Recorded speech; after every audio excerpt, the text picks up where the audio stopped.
He's 28 and he's a self-made millionaire. His fortune he made from a startup digital marketing company that is now navigating through a highly competitive space as consumers demand more ubiquitous and integrated experiences. Now, joining us here live in our Quezon City studio is Kenn Francis Costales, founder of digital marketing company Monolith Growth Consulting. Welcome to the show, Ken. Thanks for joining us. Thank you for having me. Ken, I'm just going to cut to the chase and ask you, how did you do it? Grow your business, scale up to a multi-million peso business in a span of 1 year. You started in 2016, May. capital of 75,000 pesos. Yep. Last year, you made 6 million pesos. Yep. How did you do it? So it was a lot of hustle and a lot of hours, essentially. But how we started was that what I did was I first identified companies which were putting up job listings online because that identified that they had a need in terms of digital marketing. So if they were looking for a digital marketing manager or a digital marketing specialist, then it's a sign that they needed that. So what I did was that I got that job listing, I scraped their email, and then I reached out to them, both on a content point of view and in terms of an email point of view, which I had a quick audit of their site. One by one. Yes, one by one. It was very painful. I think my rate was like 7 to 10 audits per day. So about 1 to 2. Yeah. But it's very interesting because up until today, you're already, you crossed the 1 year mark. All your clients are foreigners. Yes. No local client. No local Why clients. is that? The thing is, in terms of readiness, the Western market is just more ready for digital marketing. The thing is, they are already actively looking for SEO help or Facebook ads help or Google ads help. But if you talk to local prospects, they're just not ready yet. You need to educate them on why you need digital marketing. So I thought that number one, it was easier for me to close foreign clients, and number two, I can earn more from foreign clients. So I decided, okay, it's the internet, you can contact anyone across the world, might as well try it out. And it worked out for me. So most of your clients are from the US and Australia. Yes, that's correct. So what does that tell us about the digital marketing space in the Philippines? How is it different from in the more advanced or developed economies like the US or Australia? So I think Philippines is behind in terms of developing an ROI focus in terms of their digital marketing. Because I think locally people are still focused on likes, engagement, reach, etc. And that doesn't work? It doesn't work. If you talk to an average CEO or a VP of marketing, if you ask them, do you see a link between awareness and sales? They see no, they just don't see it at all. So instead, it is important for digital marketing, not digital, but it's important for companies in Philippines to really track their data, starting from awareness down to leads or contacts, down to conversions, and down to sale. So everything needs to be tracked, and all the code needs to be set up. So it's not enough that people are liking or clicking like or sharing enough. it. It's not enough. And if you ask any VP of marketing, they would tell you the same thing. In fact, you did work for P&G in Singapore for 4 years. You held a very impressive position there. You left because you wanted to do this. Yes. But you were saying that they cut their digital marketing budget. Yes, that is correct. And that's because of that awareness and engagement focus. They cut, I think, around $100 million to $150 million, I think, in the last year. So they recognize that it's not working, and that's why I recommend every company to be more ROI focused. And you would think, that digital marketing is getting bigger. More and more are investing in this. Apparently, they're not seeing the direct link yet. Yes. And you were seeing that. You were saying earlier that what they want is leads. Yes, that is correct. What so is a lead?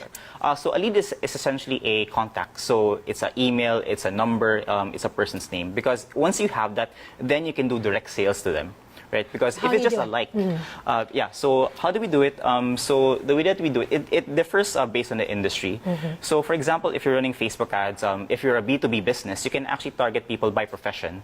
Because the thing is, in Facebook, you put in all your details, right? You put, your position, you put your location, you put all of this data, and you can actually target them in Facebook. And that's how you get those people. Like I can target someone who is a CMO based in California, and I can get them to my phone. Yeah, that's specific.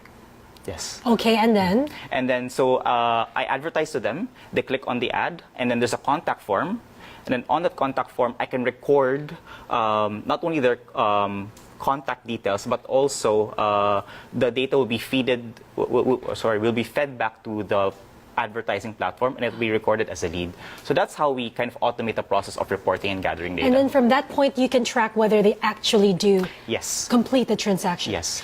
Should people like me feel violated when we find out that our information is being used in a, yeah. Well, the way I would like to think about it is that it helps companies serve you better, right? Because the more that they get information from you, the more that they can solve your problems, right? So if I'm a B2B business, if I know that your problem is, say, your costs are getting higher, then I can serve you better, right? And that's for B2B, and then for B2C, it also enables companies to better delight you in their own unique way. So I think more information for companies is better as long as they don't get it from you forcibly, because the fact is when you register in Facebook, you kind of accept the terms and conditions where you share all your data. Let's talk about the ad spend.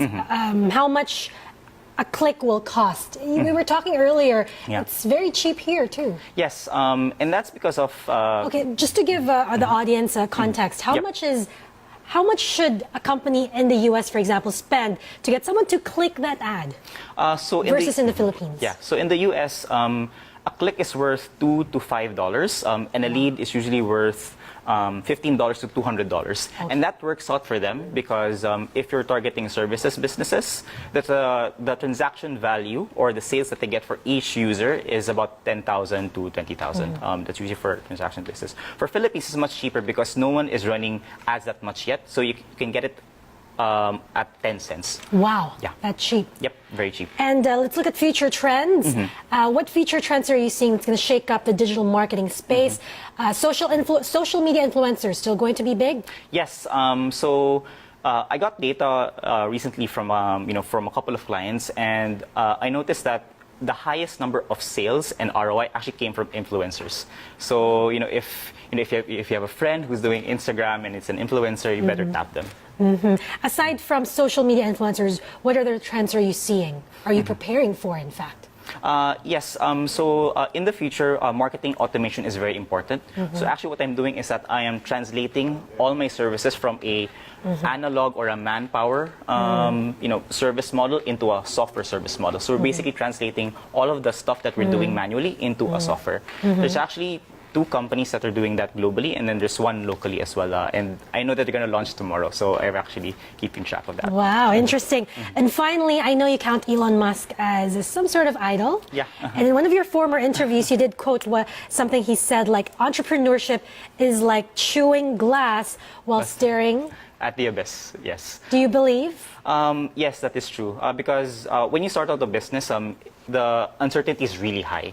And what I've learned is that you create that certainty for yourself, meaning you do small tests, and then that's how you start to know what works for you. So it's like everything is dark, and then you just find something, and then okay, this works, and then I'll go through that path, and then eventually you'll get there. So yeah. Okay, I will see you at the finish line then.